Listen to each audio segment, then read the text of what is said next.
자, 그래서, 다시 돌아가서, 제가 이번에 얻은 소득은 뭐냐면, 이런 히메지에 가서, 어, 히메지님과 또 미팅도 하고, 일본 부동산 업자도 미팅했는데, 아까 지금 채팅으로, 일본 부동산 업자분과 질의응답 시간은 없는 건가요? 라고 말씀드렸는데, 아, 다나카상이라고 이제 아까 후기에 나온 그분들인데, 사전 질문을 제가 여러분께 드렸는데, 굳이 다나카상이 나와서 어려운 일본어로 표현하고 이럴 정도의 사전 질문들이 안 나오더라고요. 그리고 이 통역의 문제도 있고, 그리고 여기 계신 마지막 천사님께서 여러분들의 질문들에 대해서는 기본적으로 모두 다 대답을 하실 수 있을 것 같아서 제가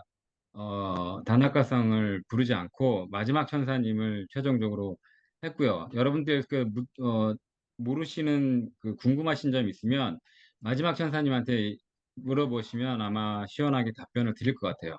그리고 저도 많이 배웠고요. 자, 제가 제가 지금 일본 임장을 하고 일본에서 어떻게 하면 합법적으로 에어비앤비를 할 수 있는지 공부한 결론을 여러분들께 공유를 드릴게요. 그래서 아마 베트남처럼 별로 길지는 않을 텐데, 자, 일본 에어비앤비 사업을 하려면, 어, 요 네 가지 형태의 에어비앤비가, 그러니까 민박업이 가능하더라고요.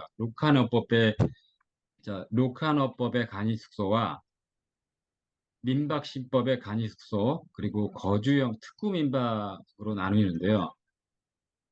지금 민박신법이라고 하면 뭐냐면, 음, 주택 숙박 사업자가 관할 도도행부에 신고하고 연간 180일 운영이 가능합니다, 이게.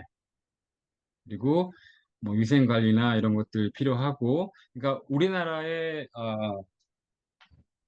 외도민 허가라고 보시면 돼요. 이게 외도민 허가라고 보시면 되고, 근데 단 틀린 건 180일, 연간 180일의 영업 규제가 있는 게 틀린 거죠, 지금. 그리고 두 번째가 뭐냐면 이 민박신법으로 하는 그 수법 형태하고 특구민박이라고 있더라고요. 특구민박은 뭐냐면 국가전략특구라고 지정을 해놓고 여관업법의 규정에서 벗어나서 특구민박반의 독자적인 인정제도가 적용되는 특구민박으로 정해놓고 최소 숙박 일수를 2박 3일 이상으로 정해져 갖고 2박 3일 이상 숙박객을 받을 수 있는 거죠. 그리고 용도 지역 제한이 있다고 하는데 이 부분은 제가 좀 더 확인을 해봐야 될 것 같아요.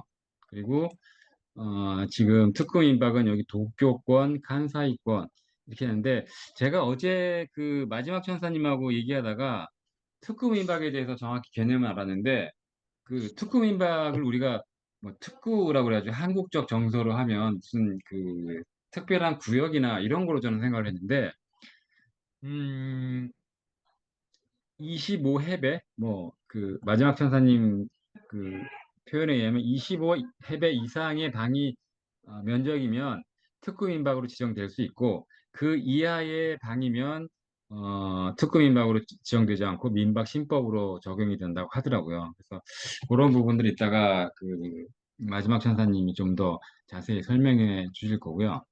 자, 그리고 마지막으로 료카노법이 있는데 이거는 뭐라고 보시면 되냐면 어, 그냥 여관업 허가라고 보시면 돼요. 여관업 허가.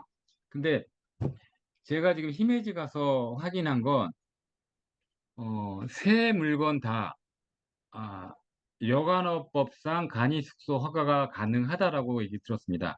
근데 민박 그러니까 음,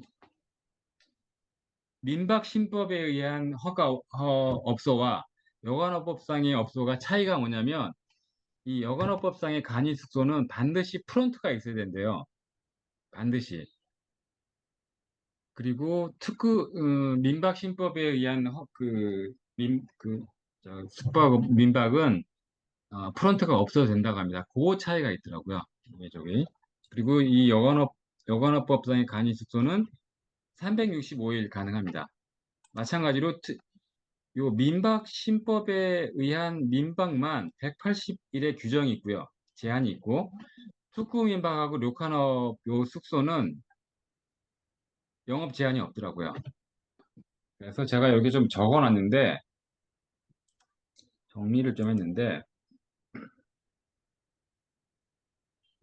자, 요겁니다. 아, 간이 숙소는 영업 상한일을 기준으로 보면 요 간이 숙소는 영업 상한일이 없어요. 그러니까 180일 규정이 있는 건 민박 신법에 의한 민박만 180일 규정이 있습니다. 자, 그리고 숙박 일수 제한은 뭐냐면 몇 박 이상 해야 된다라는 제한이 있는데 요거는 특구 민박만 이게 있더라고요. 그다음에 실시 구역으로 보면 전국적으로 간이 숙소는 전국에서 다 할 수 있는 건데 요 특구 민박만 특구에서 가능하고 하더라고요. 이렇게. 그리고 이 고충 처리 책임자라는 얘기는 아까 말씀드린 것처럼 고객들이 컴플레인이 났을 때 아니면 주변에 민원들이 발생했을 때 어떻게 처리해야 하느냐라는 그런 것에 어, 이 고충 처리 책임자를 반드시 둬야 하더라고요. 근데 간이 숙소는 사업자를 지정을 했고요. 그다음에 특구 민박은 이것도 사업자. 근데 요 민박 신법은 거주형과 비거주형이 있어요. 거주형이 뭐냐면 우리나라 그 도시민박처럼 주인이 같이 거주하면서 빈방을 내주는 걸 거주형이라고 하고요. 비거주형은 살지 않아도 됩니다. 주인이 같이 살지 않아도 되는데 반드시 관리 회사를 지정을 해야 돼요. 그러니까 주인이 같이 살지 않더라도 반드시 관리 회사를 지정을 해서 이 고충 처리를 해야 된다는 뭐 그런 규정이 있더라고요. 그래서 자, 요게 지금 일본의 에어비앤비 법 규정이고요.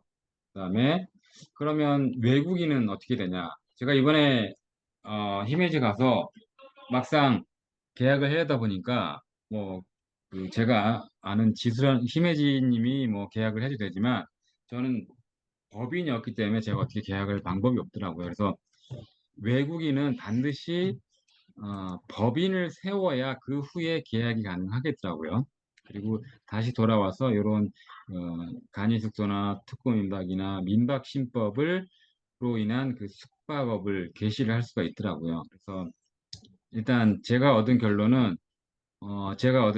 이번에 소득은 이런 형태의 것들을 좀 공부를 했고 실제로 어떻게 지금 그 매물들이 형성되어 있는지. 근데 지금 제가 보여드린 매물이 전부 다 히메지에 있는 물건들이거든요. 오사카에서는 부동산 업자도 제가 능력이 없어서 섭외를 못했을 뿐더러 부동산은 아예 나오지를 않더라고요. 그런 물건들이. 그래서 오사카의 일정은 그 모리하우스 대표님과 만나서 여러 가지 얘기를 했고, 네네. 그분의 경험들을 봤는데, 일본 에어비앤비가 그렇게 쉽지는 않다라는 결론을 내렸어요. 쉽지 않음에도 불구하고 저는 한번 시도를 한번 해보려고 하는데, 지금 하시는 분들, 예를 들어서 지금 모리하우스 대표님이나 여기 참석하신 마지막 천사님 같은 분은 10여 년 이상 하시는데, 지금 하시는 분들은 얼마든지 확장이 가능하고 얼마든지 가능하지만, 새로 외국인이 저희들이, 물론 저희들이 혹한 건 뭐 이런 거 아닙니까? 모토로 가능하다. 뭐 이런 것 때문에 지금 혹해서 한 건데, 저도 마찬가지고. 근데 오토가 그렇게 쉽지만은 않다는